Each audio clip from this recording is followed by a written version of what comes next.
Okay, I think we are live. I believe so. Let me see here. Da da da da da. I'm loving it. Checking. 1, 2. Hopefully we are live. We are live. Perfect. Okay.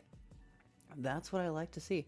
How's it going, everyone? So sorry that this live was postponed.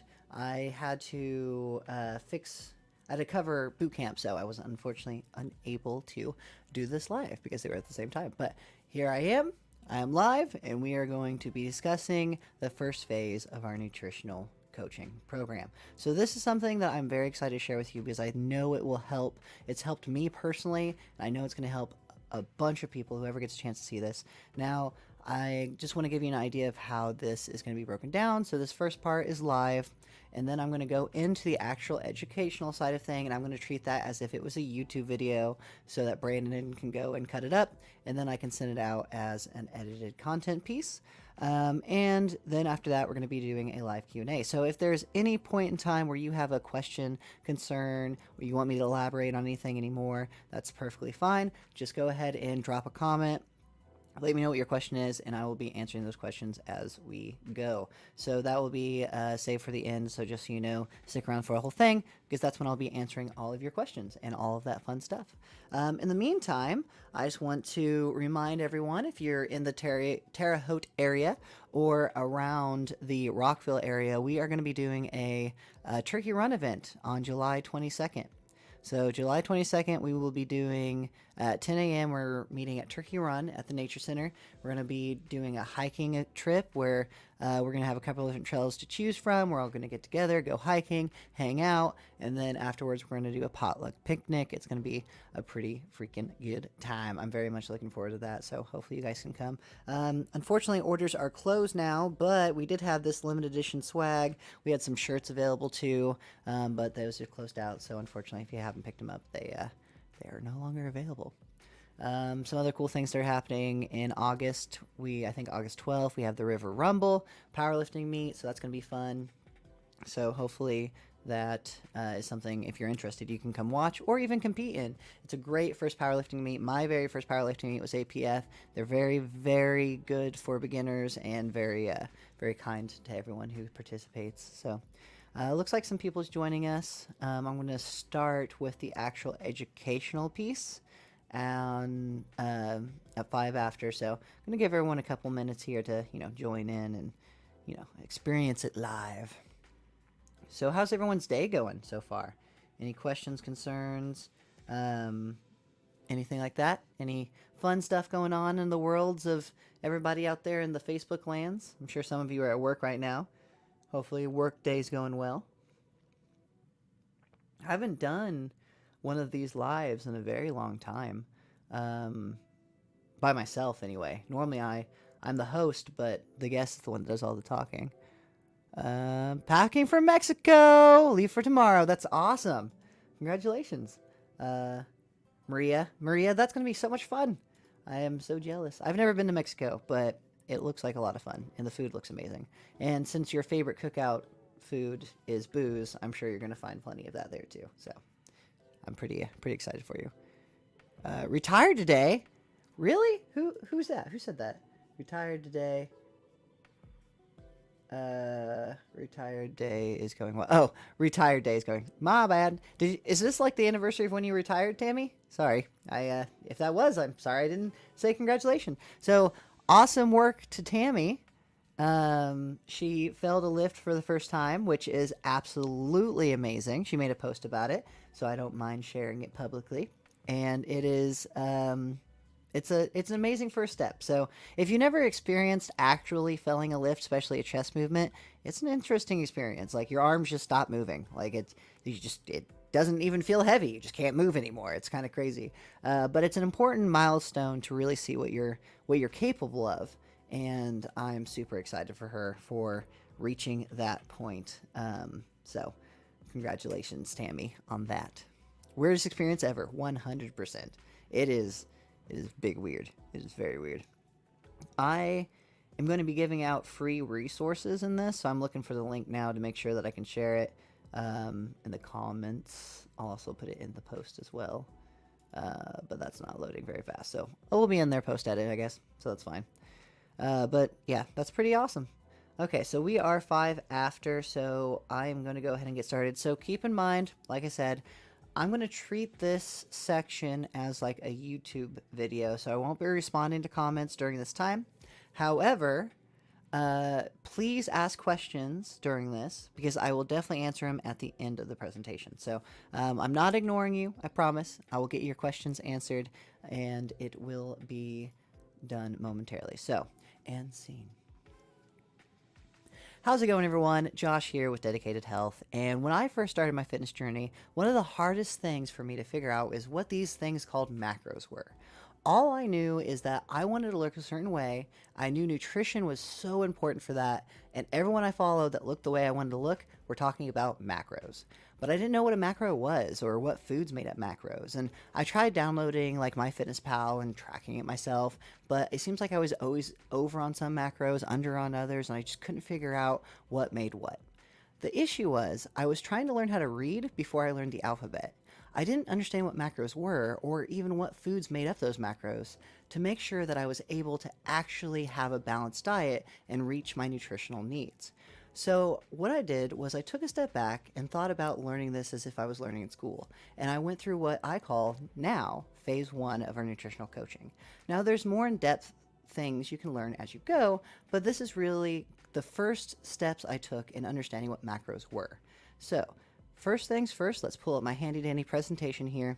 And what this is the very first phase of a 3-phase program. And this is the same journey I went on to understand nutrition. So the first phase is all about just learning what foods equal what macros and what macros are. So if we take a look at this, we have a list of proteins, fats, and carbs. That's what make up macros. So those are the building blocks of nutrition. So you might notice that every diet you've ever heard of gets rid of one of these macros. The good news is you don't have to do that. You can experience all the macros and all of their macro-y goodness.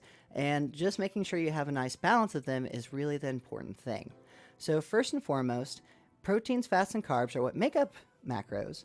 But these lists of food underneath each category, those are the foods that actually make up that macro. So for example, chicken is protein, peanut butter is a fat, carbs are like potatoes and stuff along rice, stuff along those lines. So it's important in this phase to think about what food you're eating and what macro it represents. And the way you know what makes a protein or why a food is labeled as a certain macro, it's whichever macro is most dominant in that food. So for example, chicken breast does have fat and carbs in it as well, but it has more protein than anything else, so it is labeled as a protein. Now during this first phase, what I did was I gave myself the grace of eating as much food as I wanted to. I could eat as much of any of this as I wanted to. The rules were, though, I had to eat from this list and stick to the list as much as I can. I'll cover that a little bit more. But for the most part, I stuck to this list and only ate foods that were on this list. I was able to really think about each time I had a meal, what foods was what macro, and that was the key to learning this skill. However, there are these wonderful things called veggies, right? So veggies kind of live on their own little world, and you can have as many veggies as you want, and I encourage you to have tons of veggies. I ate all kinds of veggies when I was doing this because it helped me stay full and really just made the whole process so much easier. However, there are some vegetables that are higher in carbs than others. So for example, I made a list of veggies that are actually higher in carbs, and you can still have them, and I still allowed myself to eat them when I was going through this, except for I had to count them as my carb instead of just a regular vegetable. Now, once I had my list of foods, I then needed to figure out how I was going to break up my meals. So I knew I was going to want to eat a breakfast, lunch, and dinner, and a couple snacks. This was pretty important for me to be able to reach my goals because I wanted to make sure I was still eating enough, but not eating too much. And also, full transparency, I only go to the store once a week, and I didn't want to have to worry about running out of food before the end of the week or put too much thought about what groceries I was going to buy. So I have this handy-dandy grocery helper that I use to help me figure out exactly the quantity of food I needed to buy to last a full week. And also make my life a little bit easier to decide what I was going to eat on a daily basis, if I can talk correctly. So, for example, if you notice up here, there is quantities next to each one of the foods underneath the macros. So there is 3 pounds of chicken, 3 pounds of bison burger, so on and so forth. All I needed to do was fill in the blanks to what I wanted to eat for breakfast, lunch, and dinner. So for example, say I wanted chicken for breakfast, lunch, and dinner.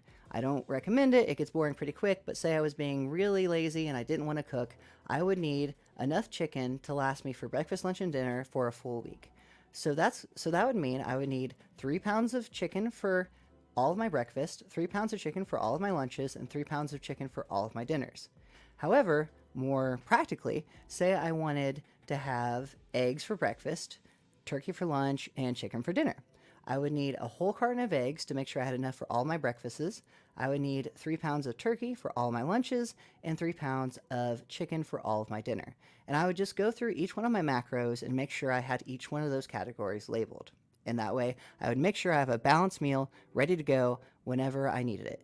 Now, the thing about snacks, though, I knew that these meals I might get hungry in between, so I was going to want to make sure I was getting some snacks in. The most important thing to remember is snack on protein. There's a couple reasons for that. One is because for me, protein was the macro that I often lacked the most. It was the one that I needed the most, but I often had less of it than what I needed than all the other macros. So to make sure I was getting enough protein, I made it my stacks. There's a couple other reasons why we snack on proteins instead of fruit or something else. One is protein's going to help us burn fat by helping us build muscle. So one big issue people run into is they actually run at it and they end up eating too little protein and just too little in general, to be honest with you. And what ends up happening is they do lose fat and they do lose weight, but they end up losing a lot of muscle as well, which is actually going to make your life so much harder in the long term. You want to try to hold on to as much muscle as you can while you're getting rid of the fat. You might not lose weight as fast, but you'll be a lot happier with how you look and how you feel over the long term, and you'll be able to keep it off. On top of that, if you snack on protein instead of carbs and sweets, then you're actually going to help prevent sugar cravings. So that's something that I really had to struggle with in the beginning, was I always wanted sweets. But the more I found that I ate satiating foods that were high in protein, the less I wanted sugary foods, and the less I ended up like this at the end of the day, just shoving all kinds of sweets in my face because I had all the crazy sugar cravings in the world. However, there's obviously some foods on that list that I absolutely loved, but wasn't on the list, so it wasn't something that I would normally be able to have on a traditional diet. The good thing about this is once you truly understand nutrition, you don't have to live in the same kind of restrictive mindset that a lot of nutrition plans put you on. If you do this right and you follow this guideline, or if I did this right and I followed the guideline as I intended it to, then I knew that as long as I was right 80% of the time, so 80% of the time I was eating for my goals, sticking to my list, and making sure I was focusing on the end results, 20% of the time I could actually go and enjoy myself and have whatever food I really wanted. Obviously, I didn't want to go crazy and eat an entire pizza, but I know that I could still have that, and that is absolutely awesome. Finding out about the 80-20 rule was really a game changer for me, because that's how I went from making this just a plan that I would go on and off of to an actual lifestyle change. And on top of that, knowing 80-20 means I can actually get an exact amount of meals that are safe for me to have to enjoy myself, keep my sanity, but also keep working towards my goals. So if I eat 3 meals a day, 7 days a week, I'm going to have a total of 21 meals. Now, 20% of 21 is 4 meals. So that means 4 times a week I could have my ice cream, I could have my pizza, I could go out to dinner with my friends and not stick to the strict meal guide that I was using and still reach the goals I wanted, which is absolutely awesome. This is the difference between actually making this a lifestyle and making it something that you're going to do for a couple weeks, see some success, and then lose your mind and eat your entire cupboard. This is the real game changer, especially for me, whenever I went through this process to really make this part of my everyday life. Because I can tell you right now, I was not going to give up pizza for the rest of my life. There's just no way it was going to happen. And I'm an ice cream fool, so that wasn't going to happen either. So the other thing that I challenged myself with was, in the beginning, I had a really hard time with breakfast. And I know a couple of the people I've worked with, it's their lunches they have trouble with. But a lot of times I find we have a particular meal that we have trouble getting in. Now, I do understand that this is a challenge, but there's one thing that I had to keep in mind during my journey was the fact that what I was doing wasn't working. So if I wanted to change, then I was going to have to change. If you want to change the outcome, you're going to have to change the variables. I wasn't eating breakfast, and I knew that breakfast was a good way to start my day, and it was a good way to make sure I was getting enough food in. So to make the change I wanted and get the body I wanted, then I was going to have to go ahead and make myself dedicate the time and prioritize the time to eat breakfast, lunch, and dinner and have my 2 snacks. Like I said at the beginning of this, you can undereat and it can cause just as many problems as overeating can. So it is pretty important to make sure that you're getting all of your meals in, and I find it far easier to do that if I break it up across three meals and 2 snacks. So I had to make that change, and I had to accept that I had to change to change. So yes, it was challenging, but this was one of those things that I just had to do. And then the other thing is there more to this? The truth is, this is just phase 1 of a multi-phase program that's designed to take you through what I went through and several others have gone through to truly understand nutrition. However, a lot of people have seen a lot of progress through just this phase alone. Just understanding the fundamentals of everything will open up the doors to so many things for you. And I want to show you some results that some people who's followed the same program have had. For example, Brandy, she works full time. She's a very, very dedicated person, and I swear this woman's running around all the time. But she's seen amazing results and went through the same educational course. And Tori, this is a perfect example. So Tori actually was one of my clients before she was my fiance, and she went through this whole process before she, before I even had it broken up in phases. But I educated her the same way I learned, which involved something very similar to what I'm showing you. And as you can see, this is the difference between just losing weight and losing body fat. It makes a huge difference in your appearance. Next up is going to be Christine. So Christine's someone I call Champ, and just in less than 6 weeks, 4 weeks, she lost 4% body fat, which you can see right there has made a huge drastic change in her appearance, and she also gained some muscle as well, which is absolutely awesome. And this is just with phase 1. So this is just with the information that I provided with you today. Next up is Kelly. So Kelly has gone through a full all 3 of the changes, all 3 of the phases that are required. But as you can see, it made some amazing changes in her body. And this one's Matt. So this stuff works for men too. It doesn't just work for women. Matt was with us for 6 weeks, still is with us, and following this exact formula, was able to lose 18 pounds, which is absolutely awesome. So that's very impressive. And honestly, it all comes down to just using the simple rule of 80-20 and following these, making sure you're eating from this list. Now, if you're interested in this list, you can actually find it on our website. There's going to be a link in the comments or in the description above this video that will take you to our website. It will give you access to a full training portal where I give you training on not only this, and you can download the nutrition guide, but you'll also get training on how to set up exercises, how to structure your workout routine, stuff along those lines. So a bunch of different training stuff like that. So if you're interested, please go ahead and check out the comments or description and get your copy of this nutrition guide and other trainings. And I want to just say thank you so much for watching, and I hope you stay dedicated.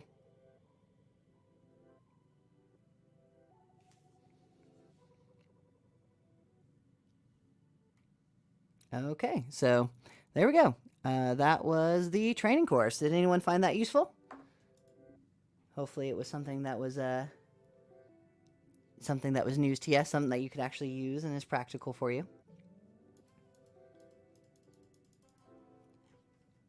Looks like I have not got any questions on here, so hopefully that means I did a good job and it all made sense.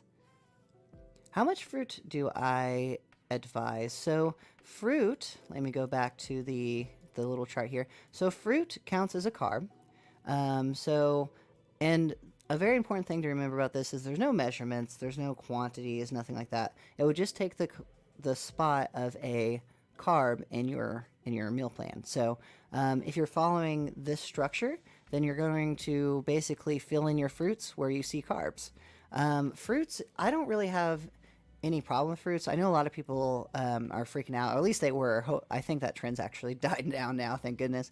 There's this whole thing about how much sugar is in fruits and all this other stuff.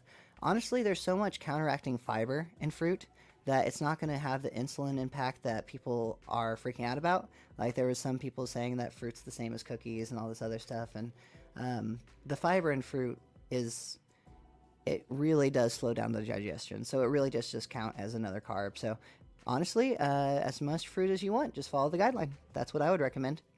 And I obviously would make sure you're getting enough protein in too. A lot of fruit lovers don't eat enough protein. And someone said it was very useful. Thank you, whoever said it was very useful. I appreciate that.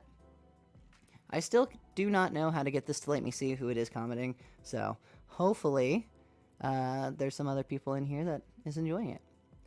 But I'm going to go ahead and give everyone a couple more minutes here to ask questions before I hop off here. And I also want to let you know, kind of my game plan with this is I'm going to make a couple other videos like this, where I'm going to walk through how I decide a workout structure. Oh, hopefully I didn't remove my audio. Basically, I'm going to walk through how to decide how many workouts a week you should be doing, how long or hard those workouts should be doing, what exercises you should be doing based on your goals, things like that. So there's a lot of different things you want to take in consideration when doing that, but that's going to be in a future video that I will be doing. I also plan on making a couple supplement guides based on what supplements I've personally used and have found useful, because I absolutely hate seeing people waste money on supplementation that actually is completely pointless. Protein powder is something that's on the list. I strongly encourage that, but only because the snack, like I mentioned, you have to snack on proteins. It makes it kind of hard to keep a chicken breast in your pocket. So I love snacking on like tuna and like sugar free or zero fat Oikos, 000 yogurt. Like I love stuff like that. But sometimes you can't just carry that with you. So a good old protein shake is there to save today. But I'm going to make some stuff on supplements as well. So hopefully that stuff will be useful in the future. Lol indeed. Lol indeed. Oh, it's Tammy. How much fruit do you... Yeah, so those are Tammy questions. Hi, Tammy. Well, I'm going to go ahead and hop off here, guys. I want you all to know how much I appreciate you watching these lives, and I hope you find them useful. I will definitely be doing more in the future, and until next time, stay dedicated.